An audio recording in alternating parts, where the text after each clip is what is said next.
स्वागत है हमारे मास्क बॉय में। तो देखिए, सबसे पहले है कि आजकल पेपर लीक होने का एक रुतबा चल गया है, चढ़ गया है लोगों को। चाहे वो सरकार हो, चाहे जनता हो, चाहे उसके लोग हों जो उसमें जॉब में बैठे हैं। कहीं ना कहीं चीज़ें इतनी अनकंडीशनल लग रही हैं जिससे कंडीशंस बनाए जा रहे हैं। अब अनकंडीशनल तो नहीं है, कंडीशनल है, लेकिन अनकंडीशनल इसलिए बोला जा रहा है क्योंकि चीज़ें ऐसी हो रही हैं कि जैसे लग रहा है कि कोई जानता ही नहीं है क्या हो गया। सबसे पहली बात तो ये यूपी का पेपर अभी जस्ट लीक हुआ 17-18 का, तुरंत घर पे ना पहुंचने से पहले पेपर पहुंच गया लोगों के हाथ में कि लीक हो गया पेपर। अब इसमें सारे बच्चे अगर रोड पे उतर के चीज़ें एक्सप्रेस कर रहे हैं कि नहीं नहीं पेपर लीक हुआ है, तो नहीं, हमें नहीं मानना, हम तो मानेंगे नहीं क्योंकि हम गवर्नमेंट चला रहे हैं। हमें तो पता है कि गवर्नमेंट कैसे चल रही है, हमारी एजुकेशनल मिनिस्टर क्या कर रहा है, शिक्षा नीति हमारी अच्छी है। तो हम इस पे क्यों सवाल करेंगे, क्यों सवाल आप पूछोगे क्या होता है। लेकिन नहीं, अब तो ऐसा हो गया कि सच में ऐसे लगने लगा कि बच्चों को कि नहीं नहीं, कहीं ना कहीं हमारी मतलब वो क्या होते हैं कि एक जो पावर होती है, स्टूडेंट पावर होती है, वो छीना जा रहा है। और रियलिटी तो है ही भाई। आरओ का पेपर लीक हुआ, उसमें भी अभी जांच बैठी है। सीटेट का पेपर तो सेंट्रल होता है, फिर भी लीक हुआ, उसमें क्या होता है, क्लीन चिट दे दिए, कोई फर्क ही नहीं पड़ता। और फिर इधर इधर यूपीपी का हो गया।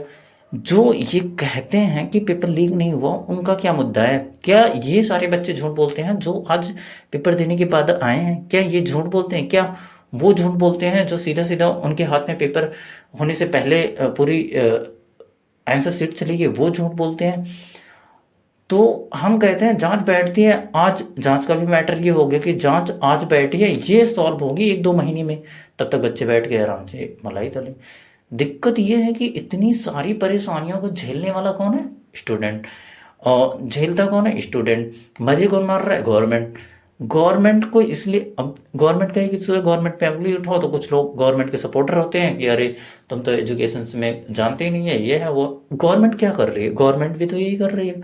गवर्नमेंट आराम से बैठ के कुछ नहीं, बस वैकेंसी निकाल दिया 3-4 साल बाद।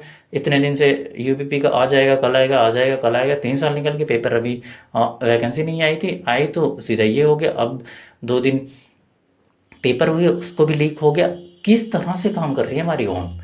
और वो बच्चे जो हजारों रुपए खर्चा करके जाते हैं दूर से यहाँ, ठोकरी खाते हैं, दिन रात मेहनत करते हैं, उनका क्या? उनके भविष्य के क्या? उनकी इस जो मुद्दे हैं उनका क्या? सारी चीज़ों पे लात मार के ये आगे बढ़ रहे हैं। क्या यही सिस्टम है, एजुकेशन सिस्टम है क्या? यही नीतियाँ हैं? अब हमारे सबसे ज़्यादा यूपी में बहुत ज़्यादा पॉपुलेशन है। पॉपुलेशन पे क्या हुआ?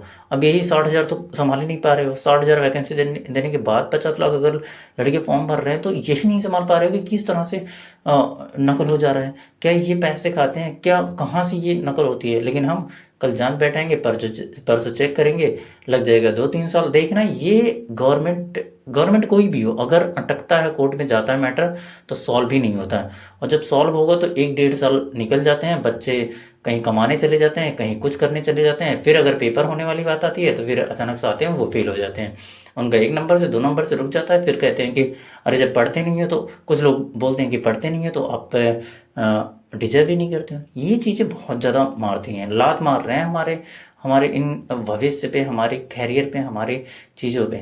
लेकिन नहीं, कोई फ़र्क ही नहीं पड़ता। गवर्नमेंट अपना देख रही है, इधर लोकसभा चुनाव आएगा, इसमें ये हो जाएगा, उसमें वो हो जाएगा। हमारी करियर का महाभैनिक कर दिया। ज़िंदगी तो झंड हो गई है, कोई कुछ कर ही नहीं रहा है। बस कुछ नहीं, यूपीपी का पेपर लीक हो गया तो हम जांच बैठे हैं। गवर्नमेंट जो चिल्लाती है कि हम ये कर देंगे, वो कर देंगे, ये भी तो एक भ्रष्टाचार है। भ्रष्टाचार में तो हम सारे जुड़े हुए हैं, लेकिन भ्रष्टाचार को ख़त्म कौन करेगा? Thank you for watching. बस इतना ही।